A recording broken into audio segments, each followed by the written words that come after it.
Sir, thank you ha. Sir, anong first name? PG po. Shoutout sa'yo ha. PG, okay. Salamat, salamat.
Dito lang pala kita matatagpuan sa Siniluan. Okay, bali ito po mga riders yung bagong version o version 2 ng Rock R 125. Available po sa 4 na kulay ang Rock R. Meron po siyang kulay black, then kulay blue, meron din po siyang orange at saka red. Okay, maganda po ang naging improvement lalo na sa lighting system niya. Dito po sa kanyang headlight, kitang-kita naman natin yung bago na ang kanyang headlight. Projector lamp na po ang ginamit, and then meron siyang maliit na DRL na kasama mismo dito sa headlight niya. And then siyempre sa turning signals naman, hindi lang nga lang siya flexible pero bulb po ang ginamit. Yun nga lang parang direct siya, no? Sana medyo niyuko ng konti para hindi makasilaw sa ating kasalubong. Pero all in all, ang ganda na improvement na ginawa. Then check natin sa kanyang taillights. Okay, sa taillights po niya, ayan, full LED na rin po ang ginamit. Parang kapareho siya ng taillight ng Sports R125, ayan, di ba? Siyempre magkapatid sila eh, kaya pinareho na ang kanyang taillight. Okay, balik tayo kay Rock R125. Isa pa sa na-upgrade sa kanya, yung kanyang braking system. Kita nyo, mas lumaki yung kanyang disc dito sa front. Okay, naka-single disc dito sa front na meron pong dual piston caliper. And then ito ho ang maganda, pati sa kanyang rear, naka-disc brake na rin po siya, di ba? Kaya sa braking system niya, panalo na tayo. Sigurado mas mura pa rin po ang presyo nito. Naka-dual piston caliper po siya, then single disc. Okay, dito sa gulong, wala naman siyempre babaguhin dyan. Maganda sa kanya, parang mas lumaki siya, di ba? Yung spike niya ang kakapalo, kaya pang off-road po sigurado to. Ayan, 2.75 by 17 po ang sukat. Siyempre, naka-spoke wheels po siya, wire spoke, na 17 inches po ang diameter. And then, ang kanya pong brand, siyempre, one-shing, then tube type pa rin po siya. And then, sa kanya naman pong rear suspension, okay yan, naka-coil spring na, dual shock na rin. Then, sa front tire naman po, 2.50 by 70 naman ang size. Then, quality na rin yung ginawa dito sa kanyang wire spoke, di ba? Kapareho na ng mga big bike yung design, di ba? And then, dito sa kanya naman pong front suspension na telescopic fork, meron na rin siyang rubber boot. Kaya sigurado, pang dual sport na talaga. Siyempre, obviously naman, inspired po talaga siya sa XRM. Then pagdating sa kanyang decals, maganda ang ginawa. Ginawang reflectorized para nga naman kitang-kita. Ayan, basang-basa natin yung kanyang brand na Euromotor. Then ang ganda ng lining na ginawa dito. Ayan. Wala nang ibang kulay. Almost dalawa lang. Yellow at saka itong gray. Reflectorized pa po yan sigurado. Dito po yung kanyang brand na Euro. And then, kanyang model po na Rock R 125. And then, dito naman po nakapwesto yung kanyang kickstart, syempre. And then, maganda ho rito, 800 ml lang po ang kanyang engine oil capacity. And then, para hindi tayo mapadikit sa engine, kasi ito minsan nanginginit po yan eh. Kaya meron siyang protection na bakal dito. Katabi po ng kanyang foot peg na may rubber naman. Then, stainless po ang ginamit sa kanya namang brake pedal. And then, stainless din po yung kanyang heat guard. Medyo maiksi nga lang po, pero yung kanyang muffler mahaba. And then, dito sa tip, ang ganda po ng kanyang protection, no? Yung heat guard niya. hindi tayo mapapaso. Ayan, meron siya mga stainless na Allen bolt. And then expose yung kanyang elbow, pero maganda naman, medyo pasok siya kaya hindi na rin tayo mapapadikit dyan. Okay, kung sanay ka sa automatic na naka CVT, maninibago ka pag ito na naging motor mo dahil magiging tipid po siya sa maintenance. Low maintenance lang po siya dahil naka chain drive po ang kanyang drive time. Yan, tikadena lang, linis-linis lang tayo dito. Lagay-lagay ng langis, wala na tayong problemahin, pwede na isabak sa baha. And then ito, mayroon pong protection yung kanyang kadena. Ayan, meron siya rito flexible plastic. And then ayan yung kanya pong footpeg ng angkas, rubberized din. Sana medyo kinortehan, di ba? Okay, dito naman, ayan yung kanya pong gear pedal, black lang ang kulay. Okay, 4-speed po ang semi-automatic na Euromotor Rock R125. Then rotary naman sa kanyang gear shift pattern. Then mahaba naman yung kanyang side stand. And saka mataba ang bakal ng kanyang center stand. Ayan. Okay, check natin yung kanyang U-box ha. Buti nandito yung susi. Nga pala mga ka-riders, full analog po yung kanyang meter panel. Ayan. Pero di ba parang digital na rin ang dating dahil sa colorful na ginamit sa kanyang display, di ba? Ang ganda. Blue, black, red at saka ano pa bang kulay? White. Ayan. Kaya basang-basa natin. Dito sa kanyang display po, andito yung kanyang speedometer. Ito po itong may gauge. And then dito po sa meter sa gitna, yan po yung kanyang odometer. And then parang digital na rin yung kanyang fuel indicator, di ba? Ayan. Dito po sa right side. And then ang ganda, merong gear position, di ba? Madali natin ma-determine kung anong gear tayo nakapwesto. Ayan, sa kanya pong cambio. 1, 2, 3, and 4. And then meron siya neutral, syempre. Then, nakabukod yung susian ng kanyang gearbox. So dito po nakapwesto yung kanyang battery sa U-box. Pero malalim siya. So obviously hindi tayo pwedeng maglagay dito ng helmet kahit anong size. Ang may ilalagay lang natin dito, documents, basic tools, saka yung ating mga rain cover or kapote. And then meron po siyang 4.5 liters na fuel tank capacity. Pero ang maganda ho rito, kahit carb type pa rin siya, matipid po siya sa gas dahil meron po siyang fuel consumption na 54 kilometers per 1 liter. So kung hindi ako nagkakamali, ang full tank po niya ay kayang umabot po ng 240 kilometers. So malayo-layo na rin po yun. And then dahil siya po ay 125cc, kaya po niya 100 kilometers per hour na top speed. And then sa specifications naman po ng kanyang engine, 4-stroke, single cylinder, 2-valve, single overhead cam, air-cooled po sa kanyang cooling system, carburetor type sa kanyang fuel supply system, 125cc displacement, and then Euro 3 compliant na po sa kanyang emission control. Maximum power of 5.8 kilowatts at 7,500 RPM, and maximum torque of 8.5 Newton meter at 5,000 RPM. Then tumitimbang lang po siya ng 94 kilos sa kanyang dry weight. Meron po siyang 160 mm na ground clearance. Wala po tayong idea sa kanyang seat height, pero mamaya sasakyan natin na para makita natin kung mataas ba siya o mababa. Then bago natin pa-activate, check muna po natin yung kanyang upuan. Single tone lang po siya. Itsura po niya parang madulas pero hindi, okay lang. Makapit din naman. Okay, malambot po yung kanyang foam. Medyo makitid lang siya. Kaya hindi tayo mahirapan dito kahit medyo kapos tayo sa height. And then yung tabas naman niya, yung shape, medyo konti lang ang lalim dito po sa rider seat. Then dito sa back rider seat, okay, almost flat siya.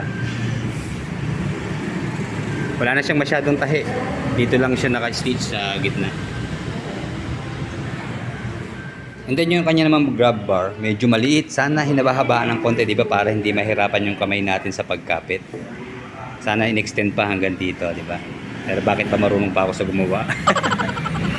Okay, habang iniintay natin yung battery, dito muna po tayo sa kanyang mga switches and button. Almost wala naman binago. Nandito po sa left side ng button yung kanyang mga switches ng mga ilaw. Dito po yung kanyang switch ng headlight, DRL, saka switch off. And then high beam, low beam sign, turning signals, horn. Then syempre meron siyang choke dahil ito po ay semi-automatic. And then dito nagsosolo yung kanyang push button na electric starter. Then syempre yung kanyang brake master dito sa front at drum naman sa likod, wala na syempre dito.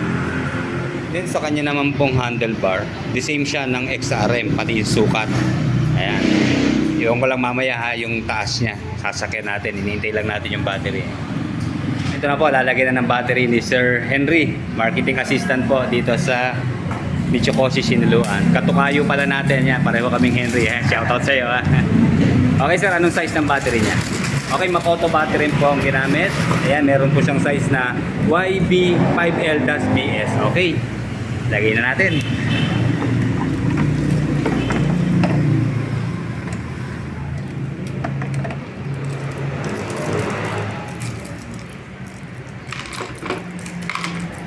Sir, mga ilang buwan ang warranty ng battery?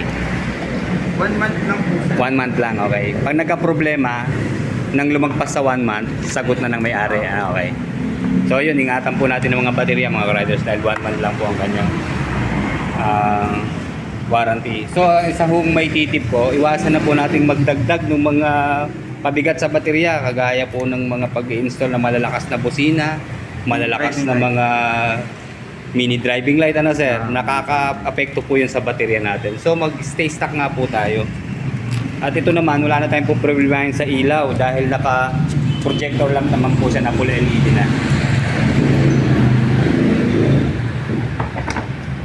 Ayan, ganun kabilis. Ingatan lang po natin yung polarity. Yan naman po ay positive negative lang, red and black na wire. Kaya hindi na tayo magkakamali dyan.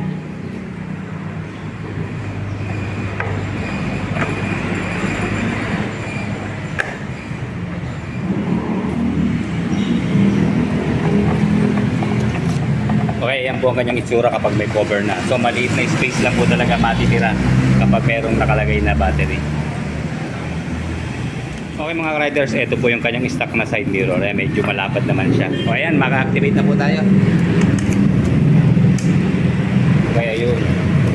So dito po, ayan, wala siyang gasolina syempre. Empty. So ayan, ang makikita po natin dito sa screen niya. Ayan, syempre naka-neutral siya. Okay, siguro i-check natin yung kanyang... Sir, ikaw na nga, paki-check nga natin yung headlight muna. Okay, may switch po yung kanyang headlight. Okay, kita mo, ang liwanag na po to. So hindi na natin kailangan maglagay ng additional na ilaw. Sir, paki-DRL nga po. Ayan, medyo kulimlim lang yung kanyang DRL. Pero maganda naman dito, pwede tayo magpatay ng ilaw pag umaga, no sir, pag tumatakbo. Activate pa rin siya. Okay, sir, sa turning signals nga po. Okay, kita nyo, ang lakas naman kahit hindi siya LED, okay lang yung bulb at malakas naman ang turning signals. Okay, wala lang siyang hazard na sir. Yes. Okay, sir, check ko lang yung preno niya sa likod at dito sa rear.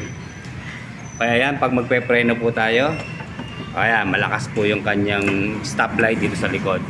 And then ayan, ito po yung kanyang tail light. Ito po yung kanyang turning signals pala sa baba. Ayan.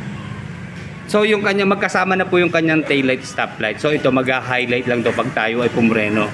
Ayan, kita nyo, medyo titingkad yung kulay niya pag napreno tayo. Sir, paki-check nga po natin yung busina. Wow, solid. Ang lakas po ng busina niya.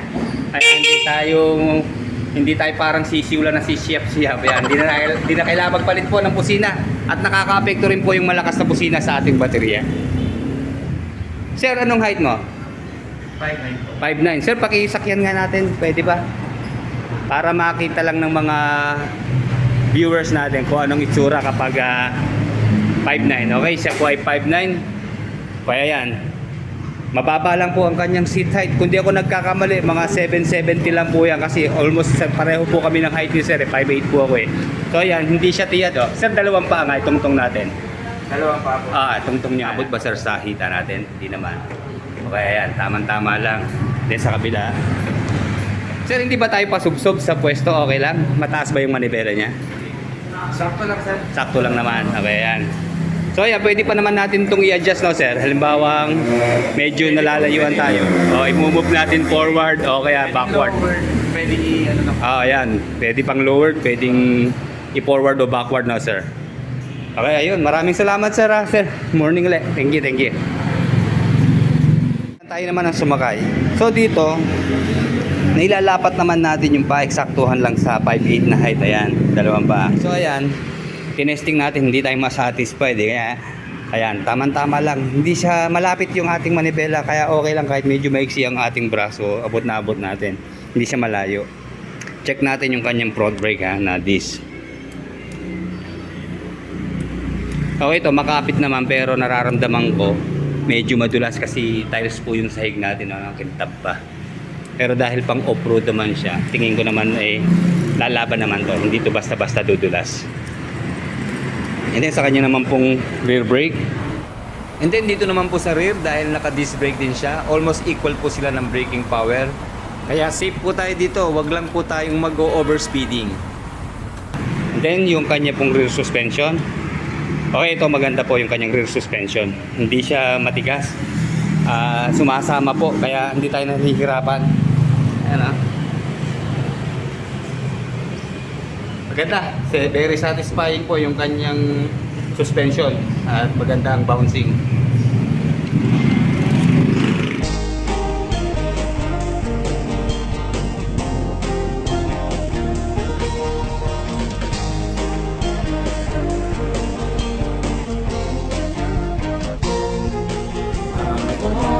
Motorsiklo na laman ng iyong pangarap. Gamit Suboshi lamang mahahanap. Solid na makina, matipid sa gasolina. Presyo, disenyo, mapapag-yes talaga. Ngayon nabakan na ang cambio, hindi na gusto ang perfecto motorsiklo. Kay hindi mababa sa'yo, tara na, halika na dito. Nasasabihin na kung mag-joyride tayo. Ang motorsiklo, saan ka ang kilometrong matatakbo? Dito, o dito na lang tayo. Nakapiling magmamaneho sa highway SYMU Road. Para naman po sa presyo ng Rock R125 na version 2, meron po siyang cash price na 49,900. Then kung installment nyo po siya kukunin, marami po siyang option ng down payment. Halimbawa, meron po siyang ang minimum na down payment niya 3,500. Pwede rin tayo mag-down hanggang 10K. So, mababago syempre yung mga monthly installment niya. Okay, dito po sa 3,500 na down payment, ang kanya pong 3 years ay umaabot po ng 2,475. And then kung halimbawa naman pong 2 years, nag-down tayo ng 3,500, nasa 3,193 naman po ang kanyang hulog monthly. And then sa isang taon naman po, 5,347 ang kanyang monthly installment. Kaya yan, sa mga naghahanap po ng Rock R ng Euromotor 125, available po dito sa Michocosi, Siniluan. Para naman po sa inyong mga karagdagang katanungan, pwede po kayo mag-message sa kanila through online sa Facebook page po na SYM Siniluan. Okay, like, comment, and subscribe sa ating channel. Salamat po.